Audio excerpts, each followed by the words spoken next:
साथियों, आजादी के बाद साउथ ब्लॉक और नॉर्थ ब्लॉक जैसी इमारतों से देश के लिए अनेक अहम निर्णय हुए, नीतियां बनी। लेकिन ये भी सच है कि ये इमारतें ब्रिटिश साम्राज्य के प्रतीक के तौर पर बनाई गई थी। इन इमारतों को बनाने का मकसद भारत को सदियों तक गुलामी की जंजीरों में जकड़े रखना था। साथियों, आप भी जानते हैं, एक समय था जब कोलकाता शहर देश की राजधानी हुआ करता था। लेकिन 1905 के बंगाल विभाजन के उस दौर में कोलकाता ब्रिटिश विरोधी आंदोलन का प्रबल केंद्र बन चुका था और इसलिए अंग्रेजों ने 1911 में भारत की राजधानी को कोलकाता से दिल्ली शिफ्ट किया और उसी के बाद अंग्रेजी हुकूमत की जरूरतों और उसकी सोच को ध्यान में रखकर नॉर्थ ब्लॉक, साउथ ब्लॉक जैसी इमारतें बनाने का काम शुरू हुआ। इसके बाद जब रायसीना हिल्स के इन भवनों का उद्घाटन हुआ था, तब उस समय के वायसराय ने कहा था, जो नए भवन बने हैं वो ब्रिटिश सम्राट की इच्छाओं के अनुरूप बने हैं। यानी उस दौर में ये भवन ब्रिटेन के महाराजा की सोच को गुलाम भारत की जमीन पर उतारने का माध्यम थे। रायसीना हिल्स का चुनाव भी इसलिए किया गया कि इमारतें अन्य इमारतों से ऊपर रहे, कोई उनकी बराबरी ना कर सके।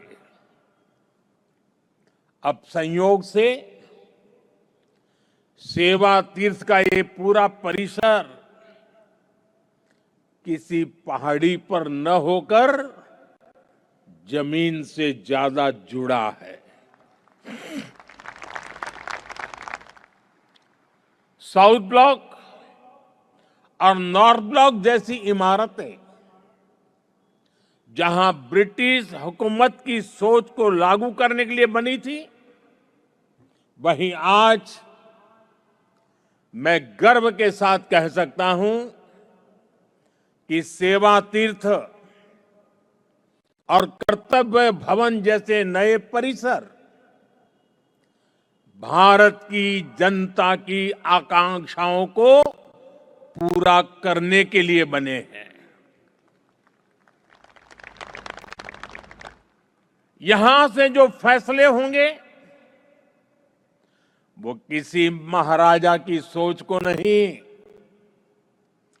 140 करोड़ देशवासियों की अपेक्षाओं को आगे बढ़ाने का आधार बनेंगे।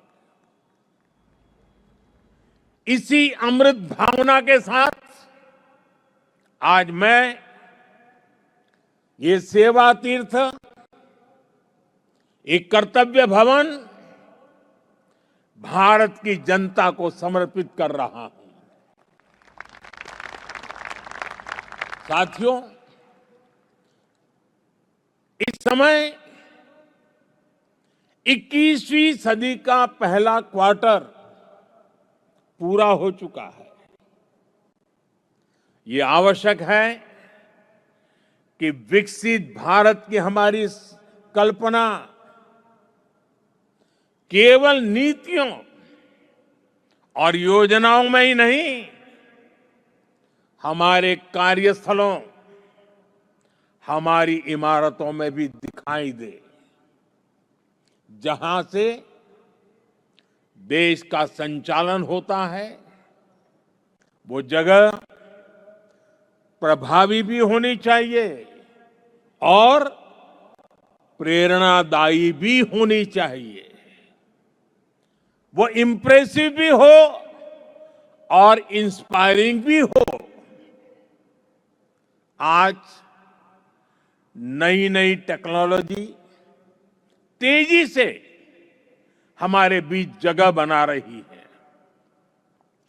लेकिन इन सुविधाओं के विस्तार के लिए, नए टूल्स के उपयोग के लिए पुरानी इमारतें नाकाफी पड़ रही है। साउथ ब्लॉक, नॉर्थ ब्लॉक, पुराने भवनों में जगह की कमी थी, सुविधाओं की भी अपनी सीमाएं थी। करीब करीब 100 साल पुरानी ये इमारतें भीतर से जर्जर होती जा रही थी। इसके अलावा भी कई चुनौतियां थी। मैं समझता हूं इन चुनौतियों के बारे में भी देश को निरंतर बताया जाना जरूरी है। जैसे आजादी के इतने दशकों के बाद भी भारत सरकार के अनेकों मंत्रालय दिल्ली के 50 से ज्यादा अलग अलग स्थानों से चल रहे हैं। हर साल इन मंत्रालयों की इमारतों के किराए पर ही प्रति वर्ष 1,500 करोड़ रुपए से ज्यादा खर्च हो रहे हैं। हर रोज 8 से 10,000 कर्मचारियों को एक इमारत से दूसरी इमारत में जाने का लॉजिस्टिक खर्च अलग होता था। अब सेवा तीर्थ और कर्तव्य भवनों के निर्माण से ये खर्च कम होगा, समय बचेगा और कर्मचारियों के समय की इस बचत से प्रोडक्टिविटी बढ़ेगी। साथियों, इस बदलाव के बीच निश्चित तौर पर पुराने भवन में बिताए गए वर्षों की स्मृतियां हमारे साथ रहेगी। अलग अलग समय की चुनौतियों से जूझते हुए वहां से कई महत्वपूर्ण फैसले किए गए हैं। वहां से देश को नई दिशा मिली, सुधार की अनेक पहलें हुई। वो परिसर, वो इमारत भारत के इतिहास का अमर हिस्सा है। इसलिए हमने उस भवन को देश के लिए समर्पित म्यूजियम बनाने का फैसला किया है। वो युगे युगीन भारत म्यूजियम का ही हिस्सा होगी। वो इमारत देश की आने वाली पीढ़ी के लिए एक प्रेरणा केंद्र बनेगी।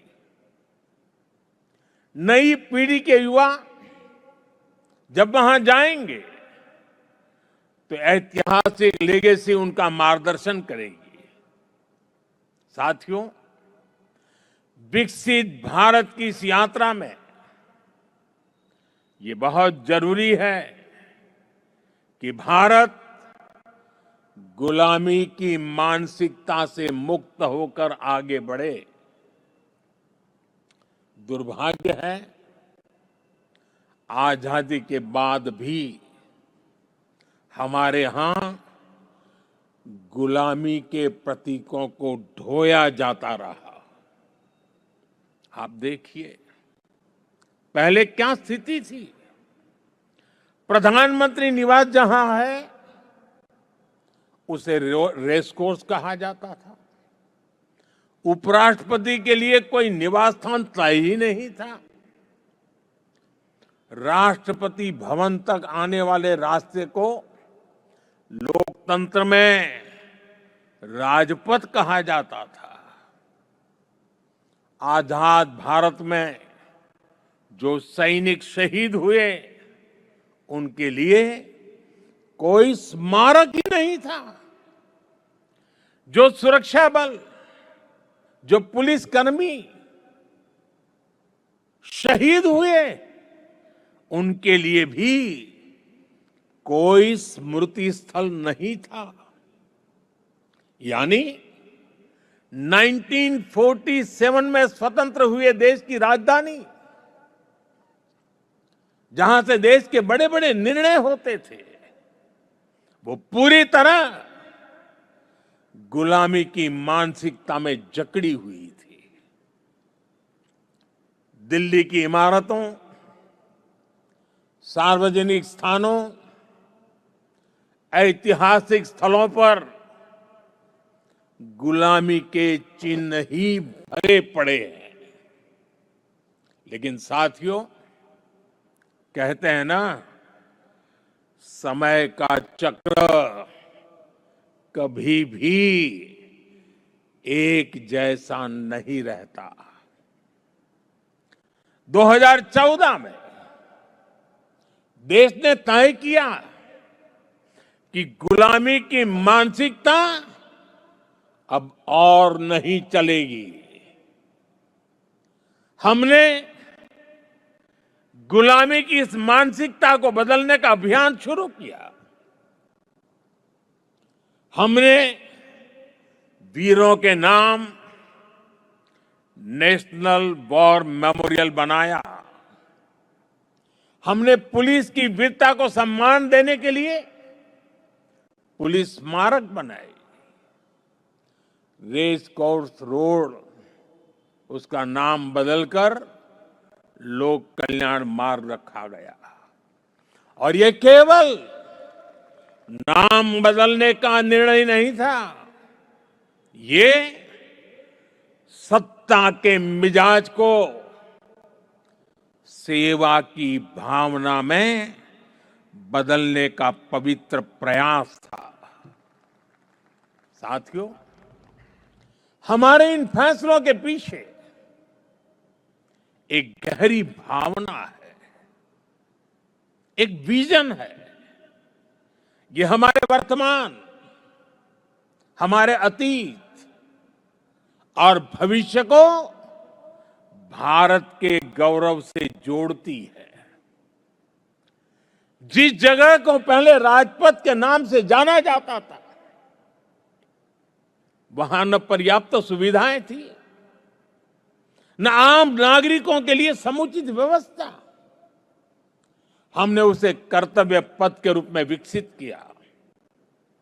आज वही स्थान परिवारों, बच्चों, देश भर से आने वाले नागरिकों के लिए एक जीवंत सार्वजनिक स्थल बन चुका है। इसी परिसर में नेताजी सुभाष चंद्र बोस की भव्य प्रतिमा स्थापित की गई। लंबे समय तक हमारी राजधानी में अपने महान नायकों की स्मृति को इस रूप में स्थान नहीं मिला था। हमने यह तय किया कि देश की नई पीढ़ी राजधानी के केंद्र में अपने नायकों से प्रेरणा ले। राष्ट्रपति भवन परिसर में भी परिवर्तन किए गए। मुगल गार्डन का नाम बदलकर अमृत उद्यान किया गया। जब पुरानी संसद के पास नए संसद भवन का निर्माण हुआ, तो हमने पुराने भवन को भुलाया नहीं। हमने उसे संविधान सदन के रूप में नई पहचान दी। जब अलग अलग मंत्रालयों को एक परिसर में लाया गया, तो उन भवनों को कर्तव्य भवन का नाम दिया गया। नाम बदलने की ये पहल केवल शब्दों का बदलाव नहीं है। इन सभी प्रयासों के पीछे वैचारिक सूत्रता एक ही है। स्वतंत्र भारत की स्वतंत्र पहचान, गुलामी से मुक्त निशान।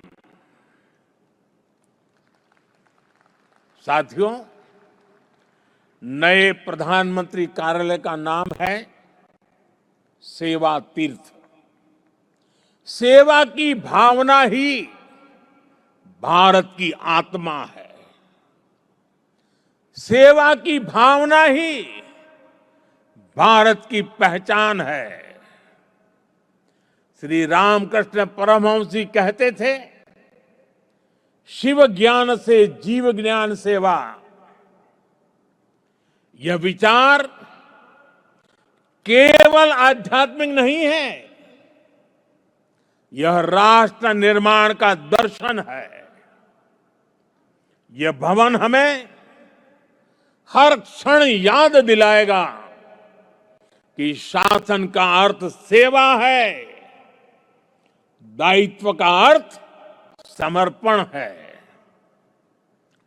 हमारे शास्त्रों में भी कहा गया है, सेवा परमो धर्म, अर्थात सेवा ही सबसे बड़ा धर्म है। भारतीय संस्कृति का यही विचार प्रधानमंत्री कार्यालय और सरकार का विजन है। इसलिए सेवा तीर्थ ये केवल एक नाम नहीं, ये एक संकल्प है। सेवा तीर्थ यानी नागरिक की सेवा से पवित्र हुआ स्थल, सेवा के संकल्प को सिद्धि तक ले जाने का स्थल। तीर्थ का अर्थ भी होता है तरति अनेन इति तीर्थ, अर्थात जो तारने की, पार करने की क्षमता रखे, जो लक्ष्यों की प्राप्ति में सहायक हो, वो तीर्थ है।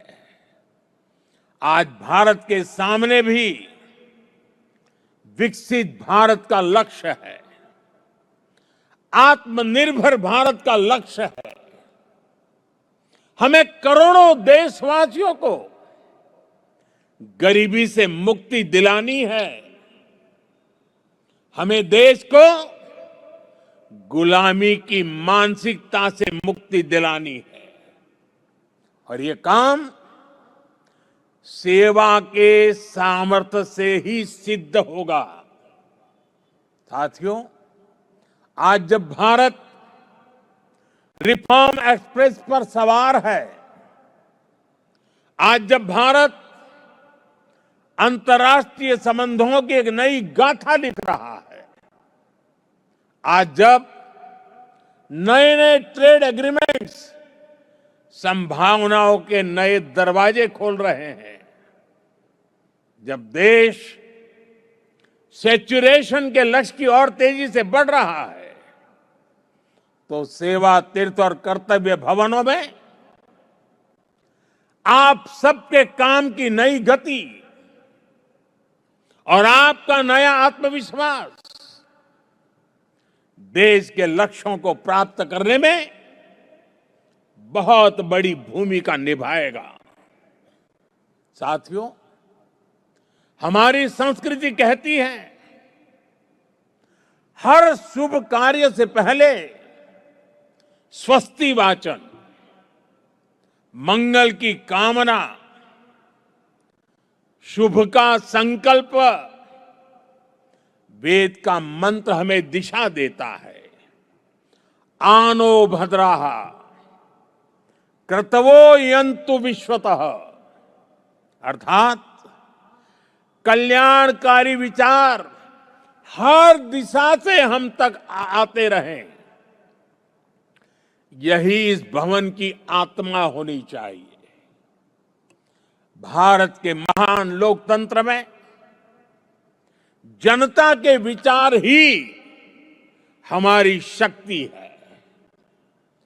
जनता के सपने ही हमारी पूंजी है।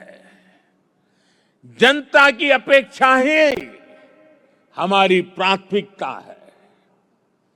जनता की आकांक्षाएं ही हमारा मार्गदर्शन है।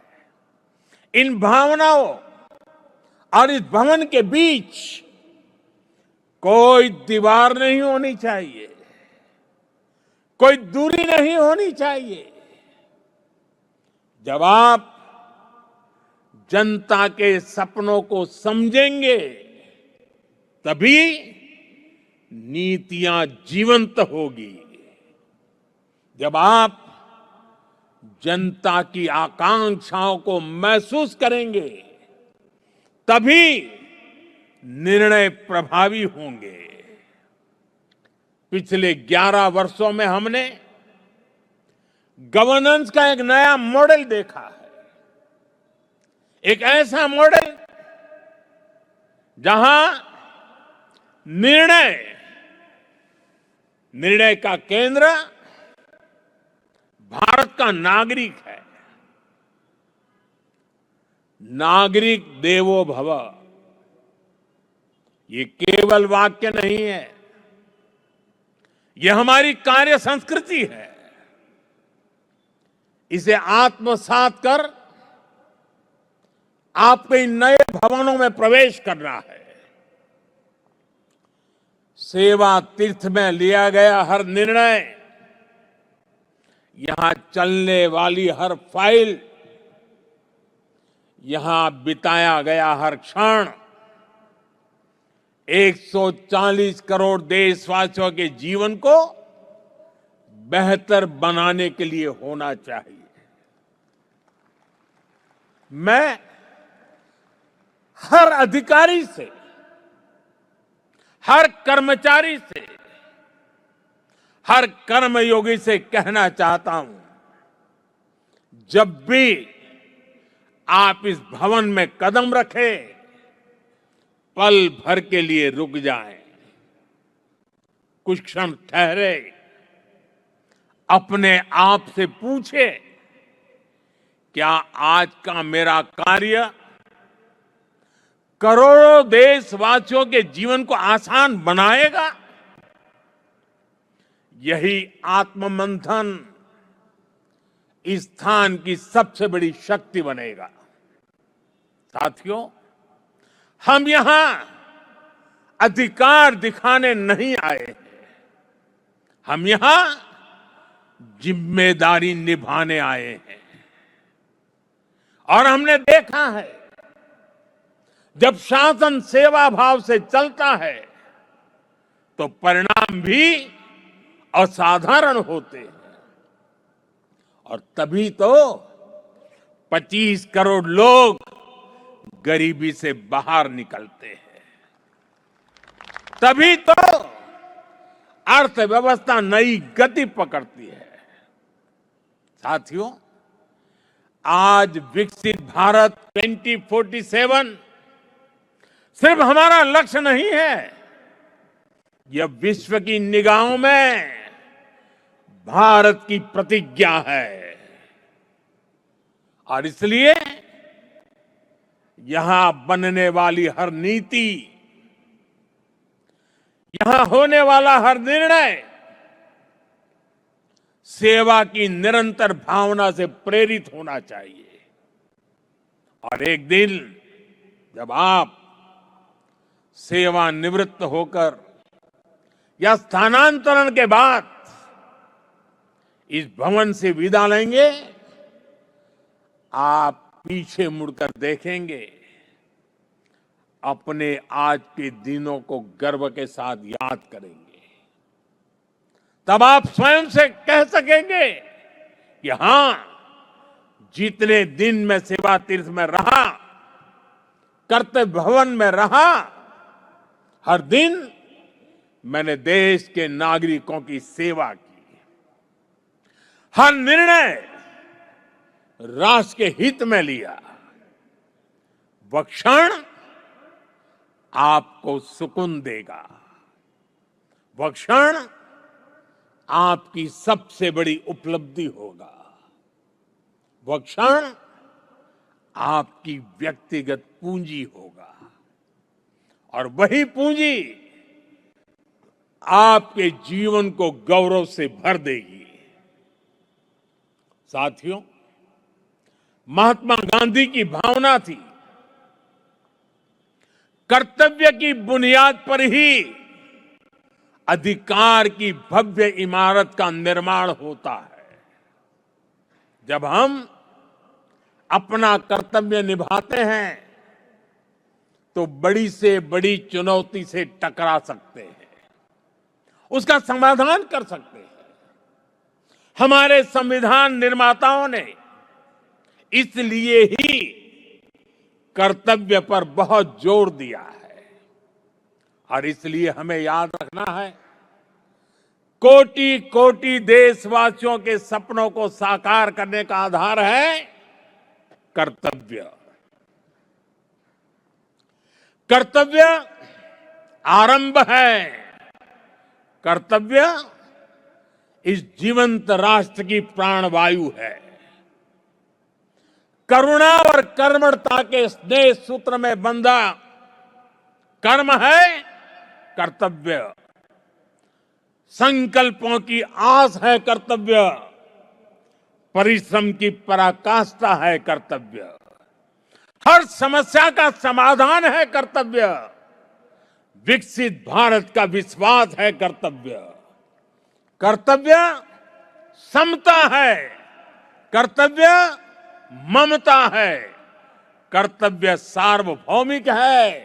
कर्तव्य सर्वस्पर्शी है। सबका साथ सबका विकास के भाव में पिरोया मंत्र है कर्तव्य। राष्ट्र के प्रति समर्पण का भाव है कर्तव्य। हर जीवन में ज्योति जगा दे वो इच्छा शक्ति है कर्तव्य।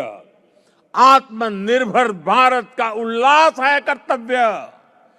भावी पीढ़ी के उज्जवल भविष्य की गारंटी है कर्तव्य। मां भारती की प्राण ऊर्जा का ध्वजवाहक है कर्तव्य। राष्ट्र के प्रति भक्ति भाव से किया हर कार्य है कर्तव्य। नागरिक देवो भव की साधना का जागरूक पथ है कर्तव्य। साथियों, कर्तव्य की इसी भावना से, इस भावना को सर्वोपरि रखते हुए हमें सेवा तीर्थ और नए बने भवनों में कर्तव्य भाव से प्रवेश करना है। साथियों, आज भारत तेजी से आगे बढ़ रहा है, एक नई ऊंचाई की ओर, एक नए युग की ओर। आने वाले वर्षों में हमारी पहचान केवल अर्थव्यवस्था से नहीं होगी, हमारी पहचान होगी गवर्नेंस की गुणवत्ता से, नीतियों की स्पष्टता से और कर्मयोगियों की निष्ठा से। सेवा तीर्थ और कर्तव्य भवनों में लिया गया हर निर्णय केवल एक फाइल का फैसला नहीं होगा, 2047 के विकसित भारत की दिशा तय करेगा। याद रखिए, 2047 का लक्ष्य सिर्फ एक तारीख नहीं है, वो 140 करोड़ सपनों की समय सीमा है। इस यात्रा में हर संस्थान महत्वपूर्ण है, हर अधिकारी महत्वपूर्ण है, हर कर्मचारी, हर कर्मयोगी महत्वपूर्ण है। मैं चाहता हूं सेवा तीर्थ संवेदनशील शासन का प्रतीक बने, नागरिक केंद्रीय व्यवस्था का रोल मॉडल बने। ऐसा स्थान जहां सत्ता नहीं, सेवा दिखे, जहां पद नहीं, प्रतिबद्धता दिखे, जहां अधिकार नहीं, उत्तरदायित्व दिखे। मुझे पूरा विश्वास है हमारा संकल्प इतिहास लिखेगा, हमारा परिश्रम पीढ़ियों को दिशा देगा। मैंने लाल किले से कहा था, यही समय है, सही समय है। आइए हम हर पल, हर क्षण का सही इस्तेमाल करें।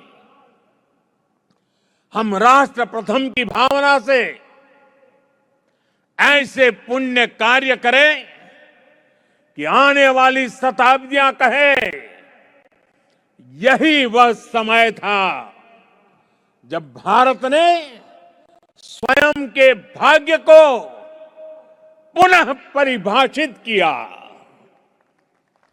यही वह समय था जब भारत ने अगले 1000 साल के उज्जवल भविष्य के लिए अपना मजबूत कदम नई ऊर्जा, नई गति के साथ उठाया था।